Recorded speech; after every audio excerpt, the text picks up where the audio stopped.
Hello friends, welcome back to my channel SRK drama explain. Friends, ये video मैं लोगों के एंटरटेनमेंट के लिए बनाती हूँ, so please watch full, share, subscribe and like this video. यहाँ पर काऊ की मॉम को दिखाया जाता है जो बहुत ज़्यादा परेशान रहती है क्योंकि वहाँ पर मिस्टर थन आए हुए रहते हैं उससे मिलने के लिए, और साथ ही साथ वो अपने पैसों की डिमांड करते हुए कहते हैं कि अगर तुमने मेरा पैसा मुझे वापस नहीं किया तो याद रखना बहुत बुरा हो सकता है तुम्हारे साथ। यहाँ पर काऊ की मॉम को दिखाया जाता है हाफ अमाउंट तो दे देती है, लेकिन हाफ अमाउंट के लिए वो टाइम मांगती है। काऊ की मॉम मिस्टर घोसन के पास आती है और उन्हें अपनी पूरी स्टोरी सुनाते हुए कहती है कि मैं बहुत ज़्यादा परेशान में हूँ और तुम्हें तो कुछ पड़ी ही नहीं है। तुम मेरे बॉयफ्रेंड हो, साथ ही साथ मुझसे इतना ज़्यादा प्यार करते हो, तो तुम्हें नहीं लगता कि मेरी प्रॉब्लम तुम्हारी होनी चाहिए? एटलीस्ट मेरी इस सिचुएशन में तो मेरी हेल्प करने की कोशिश करो। अब नेक्स्ट सीन में हम नादा को देखते हैं जहाँ पर वो अपनी मेडिसिन ले रही होती है और सारे लोगों को पहचानने की कोशिश कर रही होती है, बट वो नाकाम रहती है क्योंकि वो लोग तो उसके अपने थे ही नहीं। अब यहाँ पर काऊ की मॉम आती है और उसे बताती है कि डॉक्टर ने कहा है वो बहुत जल्द तुम्हें डिस्चार्ज कर देंगे, लेकिन तुम्हारी पट्टियाँ खुलने तक का हमें यहाँ पे रहना पड़ेगा। अब नेक्स्ट सीन में हम काऊ की मॉम को देखते हैं जहाँ पर वो रात से कॉल पे बात करती है और उसे बताती है कि बहुत जल्द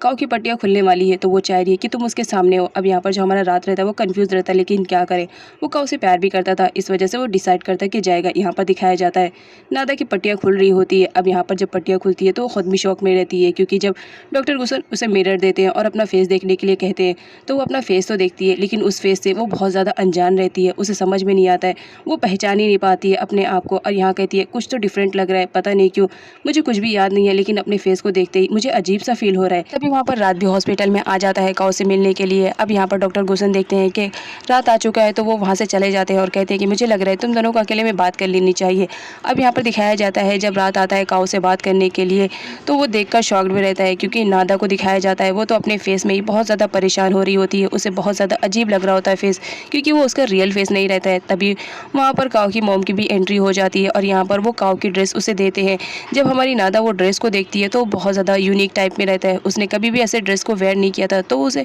पहनने के बाद वो बहुत ज़्यादा अनकंफर्टेबल फील करती है। अब जब ये नादा हॉस्पिटल से डिस्चार्ज हो रही थी तो यहाँ पर काऊ की मॉम को दिखाया जाता है वो अपना शातिर वाला माइंड यूज़ करते हुए रात से बात करती है और कहती है कि देखो मुझे किसी इंपॉर्टेंट काम से बाहर जाना पड़ेगा, इमरजेंसी है, इसलिए मैं तुमसे कह रही हूँ क्या तुम प्लीज़ काऊ को घर पर ड्रॉप कर दोगे, क्योंकि मैं इसे अकेले तो जाने नहीं दूंगी, इस वक्त इसकी सिचुएशन अच्छी नहीं है कि मैं इसे अकेले जाने के लिए कहूँ। अब यहाँ पर रात तो नहीं चाह रहा होता है, लेकिन क्या करें, मजबूरी थी, इस वजह से वो बोलते ठीक है आंटी, मैं काऊ को उसके घर पर ड्रॉप कर दूंगा। अब यहाँ पर नादा को दिखाया जाता है जब वो काऊ के घर पर पहुँचती है तो टोटली शॉक्ड रहती है क्योंकि जो काऊ का घर रहता है वो बहुत ही ज़्यादा बड़ा रहता है और नादा जिस घर में रहती थी वो छोटा सा था। तो यहाँ पर वो बहुत हैरान लफ्ज़ से पूछती है क्या ये मेरा घर है, क्या मैं इस घर में रहती थी। अब यहाँ पर जब रात देखता है कि काऊ इस तरह की हरकतें कर रही है तो उसे भी अजीब सा फील होता है, और साथ ही साथ यहाँ पर दिखाया जाता है काऊ बहुत ही अच्छे से बिहेव करती है अपने सर्वेंट के साथ, तो सारे सर्वेंट भी शॉक में रहते हैं कि क्या हो गया, हमारी बॉस इतनी ज़्यादा क्रूल टाइप की थी तो आज इतनी नॉर्मल अंदाज में क्यों हमसे बात कर रही है। लेकिन वो बहुत ज़्यादा खुश रहते हैं कि चलो फाइनली कुछ तो चेंजेस आए हमारे मैडम में, लेकिन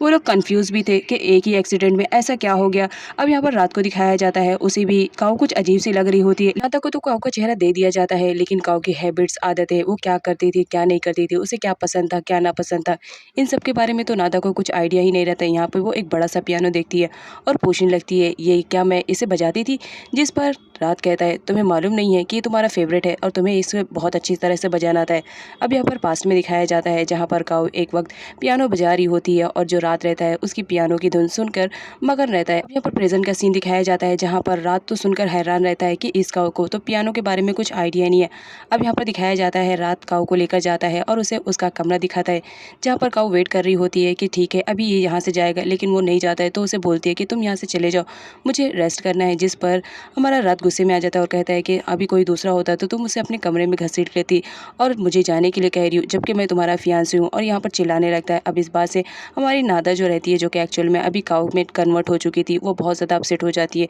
कि मैंने ऐसा भी तो क्या कह दिया, मुझे बहुत ऑकवर्ड लग रहा था, इस वजह से तो मैंने उसे जाने के लिए कहा और पता नहीं इसने क्या समझ लिया, इतना बुरा मानने की क्या ज़रूरत है। अब नेक्स्ट सीन में डॉक्टर गोसन को दिखाया जाता है जहाँ पर टीन पुलिस को लेकर आया हुआ रहता है, वो किसी भी हाल में नादा के बारे में इन्फॉर्मेशन लेना चाह रहा होता है, लेकिन यहाँ पर डॉक्टर गोसन बता देते हैं कि हमने तुम्हें पहले इन्फॉर्म कर दिया है कि तुम्हारी पेशेंट अपनी मर्जी से यहाँ से गई है, तो इस वजह से हम तुम्हारी कोई हेल्प नहीं कर सकते हैं। और सेम यही डॉक्टर गोसन की बेटी का भी कहना रहता है और कहती है कि अगर तुमने दोबारा मेरे डैड को परेशान करने की कोशिश की तो याद रखना मैं तुम पर केस कर दूंगी। और ना चाहते हुए भी डिन को वहाँ से जाना पड़ता है, लेकिन वो वार्न करके जाता है कि नेक्स्ट टाइम वो जरूर आएगा। उसके बाद डिन सीधा जाता है नादा की मॉम के पास जहाँ पर वो बताता है कि मैं हॉस्पिटल में जाकर नादा के बारे में पता करने की कोशिश कर रहा था, लेकिन वहाँ के लोग मुझे किसी भी हाल में नादा की इन्फॉर्मेशन नहीं प्रोवाइड कर रहे हैं, ज़रूर कुछ ना कुछ तो गड़बड़ है, लेकिन आप फिक्र मत करो मैं पता लगा लूंगा। इधर हमारी नादा को दिखाया जाता है जहाँ पर वो काऊ के ड्रेसेस देखती है। वो बहुत ज़्यादा शॉक में रहती है कि इतने शॉर्ट ड्रेसेस मैं कभी पहनती थी, मुझे तो कुछ भी याद नहीं आ रहा है, लेकिन फिर भी मुझे ये सब देखकर अजीब लग रहा है। लेकिन उसमें उसे कुछ ऐसा मिलता है जिसे देखकर वो बहुत ज़्यादा इंप्रेस हो जाती है। यहाँ पर दिखाया जाता है वहाँ पर ब्यूटी प्रोडक्ट्स का सामान रहता है जिसे देखकर वो बहुत ज़्यादा खुश हो जाती है। इधर दिखाया जाता है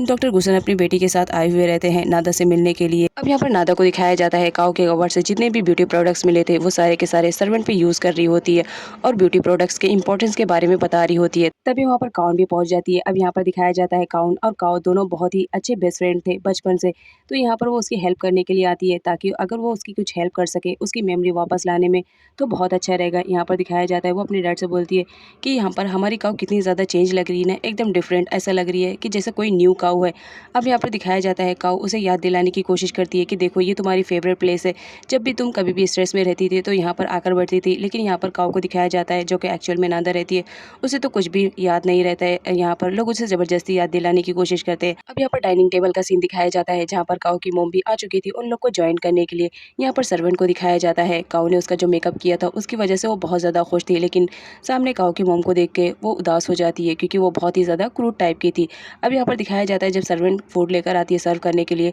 तो काऊ खुद ही खड़ी हो जाती है और सर्व करने के लिए। इस वजह से सारे लोग बहुत ज़्यादा हैरान रहते हैं कि ये लड़की कभी एक स्पून नहीं उठाती थी और आज ये फूड खुद ही सर्व कर रही है। यहाँ पर हमारे रात को भी अजीब लगता है, लेकिन यहाँ पर काऊ की मोम सारी सिचुएशन को संभालते हुए कहती है कि तुम्हें परेशान होने की ज़रूरत नहीं है, सर्वेंट है वो सब सर्व कर देंगे, फिलहाल तुम अपनी डिशेस खाओ, देखो सारी चीज़ें तुम्हारी फेवरेट बनी हुई है। अब यहाँ पर दिखाया जाता है वो सारी चीज़ें तो फेवरेट रहती है बट काऊ की यहाँ पर तो नादा बैठी हुई थी तो वो सारी चीज़ें टेस्ट करती है लेकिन उसे बिल्कुल भी पसंद नहीं आता है क्योंकि वो सारी चीज़ें तो नादा की फेवरेट रहती ही नहीं है। अब यहाँ पर दिखाया जाता है नादा बोलती है पता नहीं क्यों ये सारी चीज़ें मुझे अजीब लग रही है। उसके बाद नादा को दिखाया जाता है जो काऊ के फेवरेट प्लेस पर बैठी हुई थी। यहाँ पर काउन को दिखाया जाता है जो रात से कहती है कि कुछ ना कुछ तो हम दोनों को मिलकर करना चाहिए जिसकी वजह से काऊ की मेमोरी वापस आ जाए। मुझे लग रहा है तुम्हें काऊ के साथ फिर से वही सारी चीज़ें को दोहराना चाहिए जिससे उसे खुशी मिलती है। तभी यहाँ पर रात को उसके पास में धोखे की बात याद आती है जिसकी वजह से वो गुस्सा हो जाता है, लेकिन काउन के रिक्वेस्ट करने पे वो रेडी हो जाता है और यहाँ पर वो काऊ के पास आता है और कहता है कि मैं तुम्हें बता रहा हूँ ये तुम्हारी फेवरेट प्लेस है और तुम्हें याद है एक दिन था जब मैंने तुम्हें इस झूले पे झुलाया था,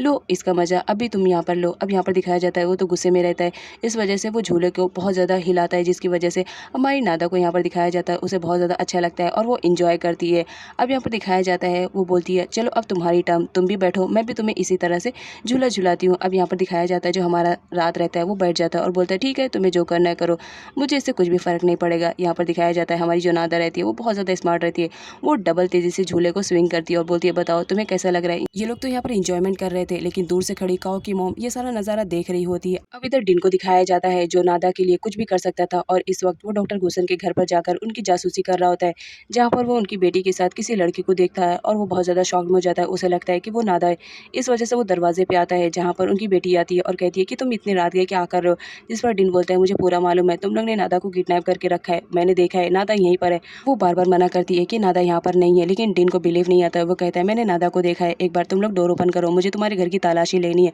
अगर नादा नहीं है तो तुम ओपन कर दो। अब यहाँ पर डॉक्टर गुशन को दिखाया जाता है वो डोर ओपन कर देते हैं जहाँ पर डिन उनके घर में आकर छानबीन करता है कि नादा हो सकता है उसे मिल जाए, लेकिन फाइनली यहाँ पर उसे मालूम पड़ता है कि वो नादा नहीं बल्कि उसकी बेस्ट फ्रेंड आई हुई रहती है जो उसे नादा समझ रहा होता है। अब यहाँ पर काउन बोलती है कि तुम बार बार हमें परेशान क्यों कर रहे हो, जितनी जल्दी हो सके यहाँ से चले जाओ, अदरवाइज मुझे पुलिस को बुलाना पड़ेगा, अगर तुम नहीं चाहते हो कि मैं पुलिस को बुलाऊं तो सीधे साधे यहाँ से चले जाओ। अब यहाँ पर डॉक्टर गुशन को दिखाया जाता है वो भी उस पर गुस्सा कर रहे होते हैं जिसकी वजह से ना चाहते हुए भी डिन को वहाँ से जाना पड़ता है। अब यहाँ पर नाइट का सीन दिखाया जाता है जहाँ पर डॉक्टर गुशन सो रहे होते हैं लेकिन तभी उन्हें एक बहुत ही बुरा ड्रीम आता है। उस ड्रीम में वो किसी को मार रहे होते हैं और उसके बॉडी पार्ट्स के टुकड़े कर रहे होते हैं, लेकिन अचानक से उनकी आंख खुल जाती है और बहुत ज़्यादा डर जाते हैं और अपने आप से ही बातें करते रहते हैं कि पता नहीं क्यों ये बार बार सपना मुझे ही आ रहा है, मैं बहुत ज़्यादा परेशान हो गया हूँ। अब नेक्स्ट सीन में काऊ की मॉम को दिखाया जाता है जो रात के ऑफिस गई हुई थी। अब यहाँ पर वो उसे मनाने की कोशिश करती है कि जितनी जल्दी हो सके मेरी बेटी से तुम शादी कर लो, लेकिन यहाँ पर रात एग्री नहीं रहता है जिसकी वजह से उसकी मॉम ब्लैकमेल करती हैं और साथ ही उसे एक रिंग देती हैं और बताती हैं ये काऊ के लिए है, मैंने पसंद किया है, मैं चाहती हूँ कि तुम उसे एंगेजमेंट में ये गिफ्ट करो। आई नो तुमने उसे पहले रिंग पहना दिया है लेकिन उस एक्सीडेंट की वजह से वो बहुत ज़्यादा डिस्टर्ब हो गई है, अगर तुम ये दोबारा करोगे तो उसे बहुत अच्छा लगेगा। रात को दिखाया जाता है जो काऊ के मोम के कहने पर काऊ से मिलने के लिए आया हुआ रहता है। यहाँ पर दिखाया जाता है काऊ बाहर जाने वाली रहती है, लेकिन जब उसे मालूम पड़ता है कि रात उसे मिलने के लिए आया है तो वो अपना प्लान कैंसिल कर देती है और उसके लिए बहुत सारे डिशेज़ को तैयार करती है। यहाँ पर वो सारी डिशेज़ को लेकर आती है और बताती है कि ये सब मैंने बनाया है, टेस्ट करके बताओ कि कैसा लग रहा है। यहाँ पर रात को दिखाया जाता है वो तो टोटली शॉक्ड रहता है कि काऊ के अंदर इतनी सारी चेंजेस कैसे आ गई। यहाँ पर दिखाया जाता है काऊ बैठती है खाना खाने के लिए, तभी उसे याद आता है, वो बोलती है सॉरी कोई चीज़ मिस हो गई है, और फटाफट किचन में जाती है और किचन से वापस आती है तो उसके हाथ में सॉस रहता है। वो बोलती है सॉस के बगैर टेस्ट नहीं आता है, तो तुम ज़रा इसे ट्राई करो, देखना तुम्हें भी बहुत ज़्यादा पसंद आएगा। यहाँ पर रात को दिखाया जाता है वो तो शॉक्ड रहता है कि काऊ को इतनी सब की चीज़ें कैसे मालूम है। अब यहाँ पर वो देखता है जब कि काऊ उसे सर्व कर रही है बड़े प्यार से, तो वो बोलता है ठीक है मैं टेस्ट कर रहा हूँ। यहाँ पर जब वो टेस्ट करता है तो टोटली शॉक्ड में रहता है, क्योंकि काऊ ने बहुत ही अच्छा खाना बनाया था। वो तो समझ भी नहीं पा रहा था कि वो उसकी तारीफ़ किस मुँह से करे। अब यहाँ पर दिखाया जाता है वो जैसा तैसा करके खाना खाता है और बाहर आता है, जहाँ पर उसे काऊ के मोम की बातें याद आती है। वो काऊ को बोलता है मैंने तुम्हारे लिए कुछ लेकर आया हूँ, और साथ ही साथ रिंग दिखाता है और बोलता है कि तुम्हें पास्ट की बातें नहीं याद है, इस वजह से शायद तुम मुझे याद नहीं कर पा रही हो, लेकिन हो सकता है इस रिंग को पहनाने के बाद तुम मुझे अब से याद करने लगो। अब यहाँ पर हमारी नादा को दिखाया जाता है, रात को उसका रिंग पहनाना बहुत ज़्यादा अच्छा लग रहा होता है और वो दिल ही दिल में बहुत ज़्यादा खुश थी कि फाइनली रात ने उसे प्रपोज तो कर दिया शादी के लिए।